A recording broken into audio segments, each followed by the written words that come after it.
आज 2077 साल भदौ 25 गते बिहिबार काठमाडौँमा रेडियो एनआरएन 99.1 देशभर विभिन्न एफएम र संसारभर रेडियो nrn.com मार्फत प्रसारण भइरहेको नेपाली रेडियो नेटवर्कको नेपाली खबरमा सरोज कोइराला र उषा किरणको नमस्कार। नेकपाका दुई अध्यक्षबीच मापदण्डबाट मन्त्री परिषद पुनर्गठन गर्ने सहमति। नेता नेपाल ओझेलमा उपत्यकामा निषेधाज्ञा खुकुलो, कोरोना बीमा भुक्तानीमा आनाकानी, समयमा मल नल्याएको सैलुङ इन्टरप्राइजेसलाई अरू दुई ठेक्का पनि लगायतका खबर आजका पत्रपत्रिकाको अघिल्लो पृष्ठमा छापिएका छन्। हिमालय टाइम्समा छापिएको उपयोगहीन जमिनमा औद्योगिक ग्राम बनाइने शीर्षकको खबरलाई हामीले आजको खास खबर बनाएका छौं। सर्लाहीको हरिवन नगरपालिकाले उपयोग नभएको बगरमा औद्योगिक ग्राम स्थापना गर्ने भएको छ। खोलाले बगर बनाएको ठाउँमा जमिन खेर जाने र तत्काल नियन्त्रणमा लिन नसकेको अवस्थामा नदीले झनै कटान भएकाले नगरपालिकाले उक्त जमिनमा औद्योगिक ग्राम बनाउने भएको हो, जसमा हरिवन 11 चपिनीमा खोलाले कटान गरेको जमिनमा औद्योगिक ग्राम बनाउन लागि हो। संघीय सरकारको एक स्थानीय तह एक औद्योगिक ग्राम नीति अन्तर्गत हरिवनमा समेत औद्योगिक ग्राम बन्न लागेको हो, जसका लागि संघीय सरकारले गत आर्थिक वर्षमा पठाएको 1 करोड़ रुपैयाँबाट जग्गा अतिक्रमण तथा पर्खाल लगाउने र खोला नियन्त्रणको काम भएको हरिवन नगरपालिकाका इन्जिनियर जकी अहमद सिद्दिकीले बताउनु भएको छ। करिब 8 बिघा क्षेत्रमा स्थापना हुन लागेको औद्योगिक ग्राममा हरिवन क्षेत्रमा व्यापार व्यवसाय सञ्चालन गर्दै आएका व्यवसायलाई व्यवसाय सञ्चालन गर्न सहज हुने र हरिवन नगरपालिकाको आर्थिक विकासमा मद्दत पुग्ने हरिवन उद्योग वाणिज्य संघ अध्यक्ष मोहनलाल श्रेष्ठले बताउनु भएको छ। नेपाली रेडियो नेटवर्कको नेपाली खबरमा अब पहिलो पृष्ठका खबर। नयाँ पत्रिकाले दुई अध्यक्षको अधिकार मूर्त, प्रचण्डलाई कार्यकारी जिम्मेवारी, मापदण्डबाट मन्त्री परिषद पुनर्गठन शीर्षकमा खबर छापेको छ। नेकपा स्थायी कमिटिका लागि सहमतिको प्रस्ताव तयार भन्दै नयाँ पत्रिकाले लेखेको छ। शुक्रबारका लागि बोलाइएको स्थायी कमिटी बैठकका लागि नेकपा अध्यक्षद्वय केपी ओली र पुष्पकमल दाहाल प्रचण्डले आफ्नो कार्यविभाजन सहितको सहमतिको प्रस्ताव तयार पारेका छन्। पार्टी विवाद समाधानका लागि गठित महासचिव विष्णु पौडेल नेतृत्वको 6 सदस्यीय कार्यदलले बुझाएको प्रतिवेदनमा परिमार्जन गर्दै ओली र प्रचण्डले 3 महिना लामो पार्टी विवाद टुङ्ग्याउने गरी 15 पेजको सहमतिको प्रस्ताव तयार पारेका हुन्। प्रधानमन्त्री निवास बालुवाटारमा ओली र प्रचण्डबीच भएको छलफलबाट सहमतिको प्रस्तावलाई अन्तिम रूप दिएर बुधबारै स्थायी कमिटी सदस्यलाई अध्ययनका लागि पठाइएको छ। महासचिव विष्णु पौडेलले इमेल मार्फत प्रस्ताव पठाएर बिहिबार साँझसम्म धारणा दिन सदस्यहरूलाई भनेका छन्। स्थायी कमिटी बैठक चाँडो टुङ्ग्याउन प्रस्तावबारे इमेल मार्फत नै सदस्यहरूको धारणा मागिएको हो। प्रधानमन्त्री ओली र अध्यक्ष प्रचण्डले कार्यदलको प्रतिवेदन र पछिल्लो सचिवालयमा नेताहरूको सुझाव अनुसार प्रस्ताव तयार पारेको महासचिव पौडेलले जानकारी दिए।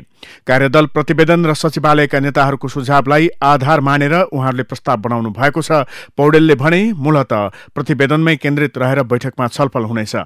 स्थायी कमिटी बैठकका लागि तयार प्रस्तावमा प्रचण्डलाई कार्यकारी भूमिका स्पष्ट रूपमा दिइएको छ। अध्यक्षद्वयको कार्यविभाजन तथा अधिकार स्पष्ट गर्ने शीर्षकमा छ। अध्यक्ष केपी शर्मा ओलीले प्रतिनिधि सभाको यो कार्यकालभरि प्रधानमन्त्रीको जिम्मेवारीमा रहेर सरकारलाई नेतृत्व गर्ने र सरकारको काममा केन्द्रित हुने। अध्यक्ष पुष्पकमल दाहाल प्रचण्डले कार्यकारी अधिकार सहित पार्टीका बैठकहरूको सञ्चालन, निर्णयहरूको कार्यान्वयन र समग्र पार्टी कामको जिम्मेवारीमा केन्द्रित हुने।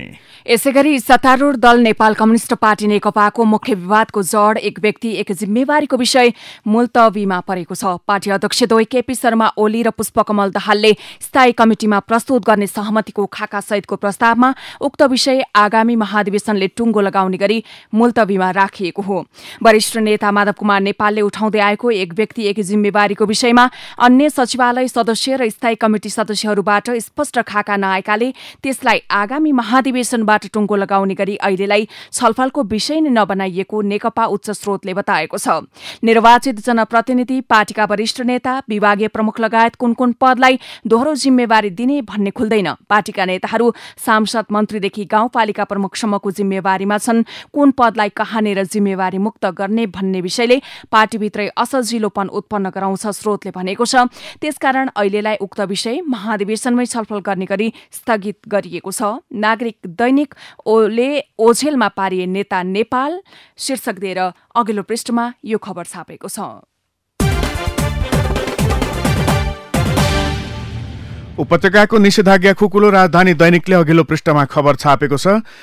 काठमाडौँ उपत्यका प्रवेशमा कडाई गर्ने र उपत्यकामा गुड्ने सवारी साधनमा जोर बिजोर लागू गर्ने गरी भदौ 3 गते रातिबाट जारी गरिएको निषेधाज्ञा खुकुलो पारिएको छ। काठमाडौँ, भक्तपुर र ललितपुरका प्रमुख जिल्ला अधिकारीहरूले बुधबार गृह मन्त्रालयका अधिकारीहरूसँग भएको छलफलपछि उपत्यकाको निषेधाज्ञालाई खुकुलो पार्ने निर्णय गरेका हुन्।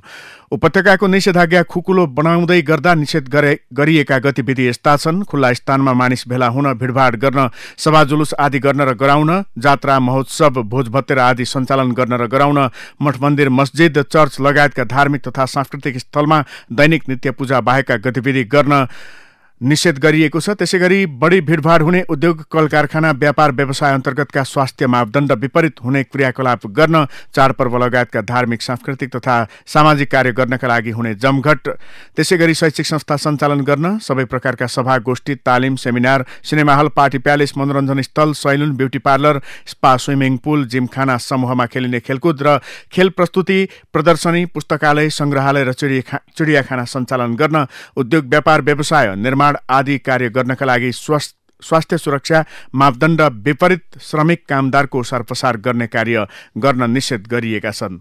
त्यसैगरी सञ्चालन गर्न सकिने गतिविधि यस्ता छन्: औषधि पसल र स्वास्थ्य सामग्रीका पसल जुनसुकै बेला खुल्न सक्ने, स्वास्थ्य मापदण्ड पूरा गरी अत्यावश्यक वस्तु मध्ये खाद्य वस्तु, दूध र दूधजन्य पदार्थ, फलफूल, तरकारी, माछा मासु पसल बिहान 11 र बेलुका 5 बजेदेखि 7 बजेसम्म खोल्न सकिने, विकास निर्माणका व्यवसाय पसल 2 देखि 7 बजेसम्म, त्यसैगरी टेक अवे सेवा र अनलाइन सेवाका लागि 12 बजेदेखि 7 बजेसम्म, सहकारी संस्था 11 देखि 3 बजेसम्म, सपिङ मल, फ्यान्सी स्टोर, कपडा पसल, जुत्ता पसल, कस्मेटिक लगायतका पसल सोमबार, बुधबार र शनिबार मात्र खोल्न सकिने, भाडा र भाडाजन्य पसल आइतबार, मंगलबार र शुक्रबार मात्र खोल्न सकिने, त्यसैगरी फर्निचर र अटोमोबाइल पसल सोमबार र बुधबार मात्र खोल्न सकिने, फुटपाथ र ठेला व्यवसाय तथा डिपार्टमेन्टल स्टोर बिहान 11 बजेसम्म र बेलुका 4 बजेदेखि 7 बजेसम्म, सवारी साधन मर्मत गर्ने वर्कसप बिहान 8 देखि बेलुका 8 बजेसम्म, अनलाइन कक्षा सञ्चालन गर्न, विदेश जाने व्यक्तिलाई सहजीकरण गर्न सकिने, त्यसैगरी स्वाब परीक्षण गराउने व्यक्तिहरू रिपोर्ट नआउँदासम्म अनिवार्य होम क्वारेन्टिनमा बस्नुपर्ने, निषेध गरिएका गतिविधि र सञ्चालन गर्न सकिने गतिविधि थिए। यी उपत्यकाको निषेधाज्ञा खुकुलो शीर्षकमा राजधानी दैनिकमा छापिएको खबरसँगै यसैगरी आजको कान्तिपुर दैनिकले कोरोना बीमा भुक्तानीमा आनाकानी शीर्षक दिएर खबर लेखेको छ। कोरोना बीमामा दाबी बढेसँगै कम्पनीहरूले भुक्तानीमा आनाकानी गर्न थालेका छन्। बीमा कम्पनीहरूले सोमबारसम्म भुक्तानी दाबी गरिएका करिब 83% निवेदनको सुनवाई गरेका छैनन्। यसबीचमा करिब 17%ले मात्रै बीमा रकम भुक्तानी पाएका छन्। कोरोना बीमा मापदण्ड 2077 अनुसार दाबी परेको 7 दिनभित्र भुक्तानी गरिसक्नुपर्नेछ।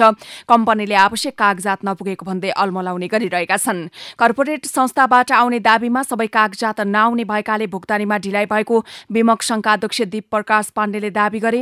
बीमित बिरामी भएर बसेपछि संस्थाले नै बीमा दाबी गर्ने गरेको छ। त्यसो गर्दा कागजात जुटाउन गाह्रो भएको र निषेधाज्ञाका कारण सर्वसाधारणले आउजाउ गर्न नसकेको हुनाले दाबी भुक्तानी दर थोरै देखिएको पाण्डेको भनाइ छ। बीमा कम्पनीहरू दाबी भुक्तानी ढिलाइ गर्ने पक्षमा छैनन्। कसरी हुन्छ, छिटो भुक्तानी होस् भनेर हामीले लागिरहेका छौं उनले भने। तर धेरै दाबीको कागज पत्र नै आइपुगेन। कान्तिपुर दैनिकको खबर हो। कोभिड संक्रमण फैलिन थालेपछि भारतका विभिन्न शहरबाट कैयौं दिन लगाएर सिमानामा पुगेका पश्चिम नेपालका श्रमिक नागरिकता देखाएर सीमावार आएका थिए। महामारी उत्कर्षमा भएका बेला भारतीय आधार कार्ड देखाएर सीमा पार गर्ने कोसिसमा छन्। कार्ड नहुनेहरू बालबालिका सहित 3-4 दिनदेखि नाकामा रोकिएका छन्। भारत छिर्न महाभारत शीर्षकमा नयाँ पत्रिका अगाडि लेख्छ। रोगको डरले 5 लाख आएका थिए, भोकको डरले 50,000 फर्किए। कोरोना संक्रमणको डरले भारतबाट घर आएका नेपाली जोखिम मोल्दै फेरि फर्कन थालेका छन्। स्वदेश आउँदा जस्तै फर्किनेहरूको सीमामा लस्कर लागेको छ। सीमा क्षेत्रमा खटिएको सशस्त्र प्रहरीको तथ्याङ्क अनुसार पछिल्लो समय दैनिक औसत 1000 नेपाली भारत गइरहेका छन्। लकडाउन यताको 5 महिनाको अवधिमा भारतबाट नेपाल फर्किनेको संख्या 5 लाख रहेको सुरक्षा निकायको तथ्याङ्क छ। यही अवधिमा 2,25,000 भन्दा बढी नेपालबाट भारत गएको सशस्त्र प्रहरीले जनाएको छ। भारत नेपालसँग पछिल्लो समय बिग्रिएको सम्बन्धलाई सुधार गर्ने पक्षमा देखिएको छ। दुई देशका प्रधानमन्त्रीको टेलिफोन वार्तापछि तोडिएको संवादहीनता अब सम्बन्ध सुधार दिशातर्फको उन्मुख भएको बताइएको छ।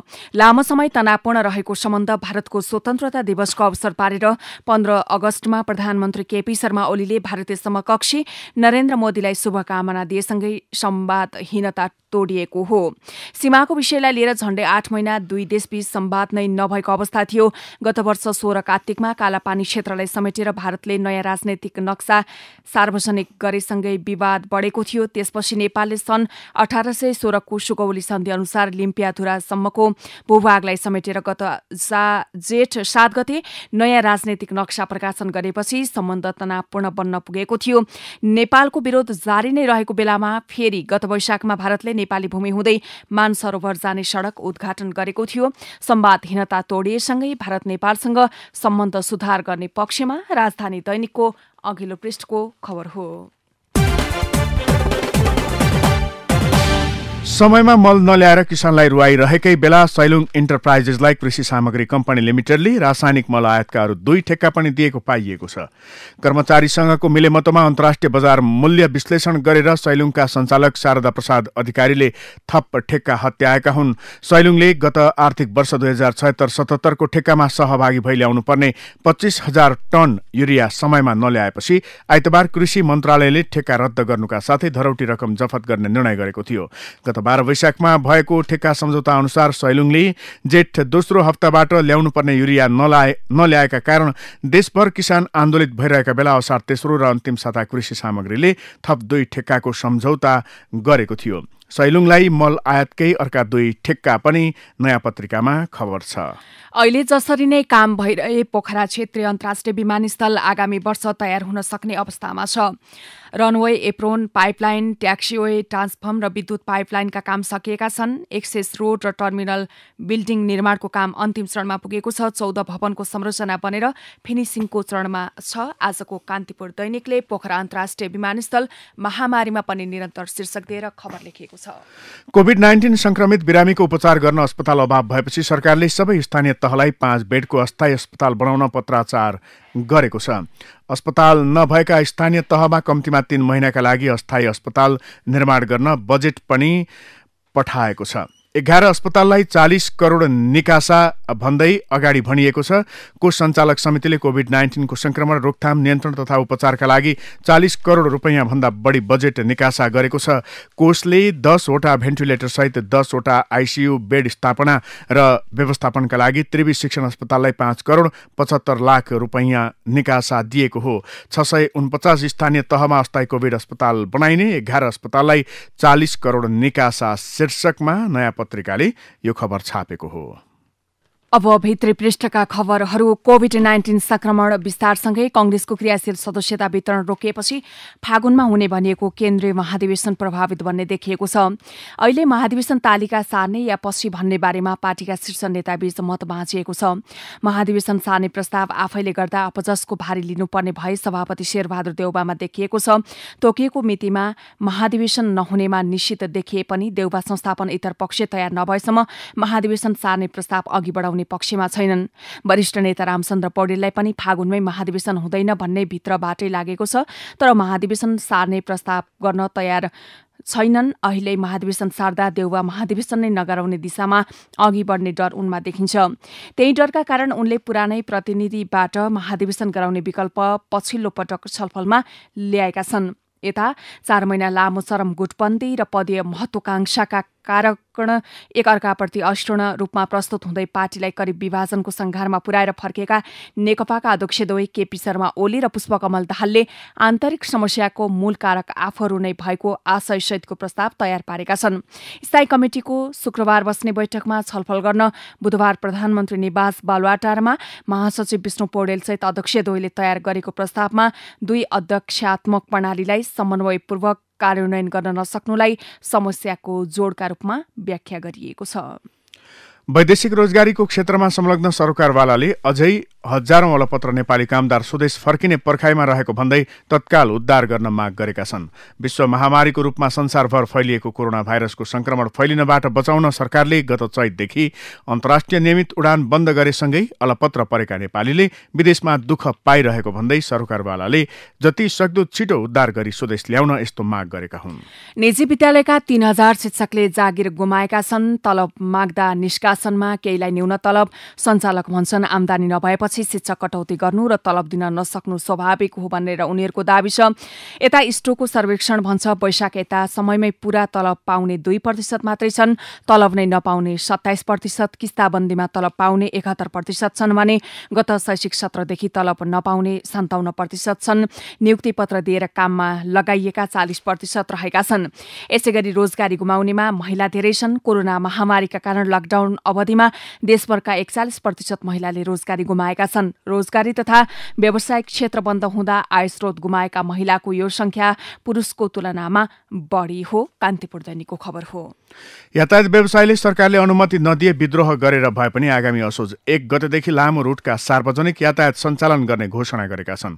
व्यवसायले यातायात मजदुरहरू रोगले भन्दा पनि भोकले मर्ने अवस्था आएको भन्दै असोज 1 गतेदेखि लामो रूटका सार्वजनिक यातायात सञ्चालन गर्ने चेतावनी दिएका हुन्। उद्योगी व्यवसायले कर तिर्ने समय सारी दिन सरकारसँग माग गरेका छन्। लकडाउन एवं निषेधाज्ञाले उद्योग व्यवसाय धरापमा परेको र कारोबार ठप्प रहेकाले यस्तो माग गर्नु परेको उनीहरूको भनाइ छ। आन्तरिक राजस्व विभागको नियमित प्रक्रिया अन्तर्गत करदाताले प्रत्येक महिनाको 25 गतेसम्म अन्तःशुल्क र मूल्य अभिवृद्धि कर भ्याट बुझाउनुपर्छ। उक्त समयमा शुल्क नबुझाए ब्याज तिर्नुपर्छ। तर यति बेला अवस्था सहज नभएकाले कर तिर्ने समय थपिदिन भनेको व्यवसायीले बताएका छन्। सरकारले कृषियोग्य जग्गाको कित्ताकाट फुकुवा गरेपछि मोरङका घर जग्गा व्यवसायी उत्साहित भएका छन्। जग्गाको कित्ताकाट खुलेसँगै जग्गा बेचबिखन गर्न सजिलो हुने र व्यवसाय बढ्ने जग्गा व्यवसायी बताउँछन्। उता मुलुकमा वर्षेनी अर्बौं रुपैयाँको स्याउ विदेशबाट आइरहेका बेला आयात प्रतिस्थापनका लागि हिमालपारीको जिल्ला मनाङ एग्रो प्रारीले 30 करोड रुपैयाँको लगानीमा स्याउ खेती गरेको छ। कम्पनीले डिस्याङ गाउँपालिकाको भात्राङमा 735 रोपनी क्षेत्रफलमा करिब 68,000 स्याउका बिरुवा लगाएको हो। सम्भवतः यो मुलुककै सबैभन्दा ठूलो स्याउ फर्म हो।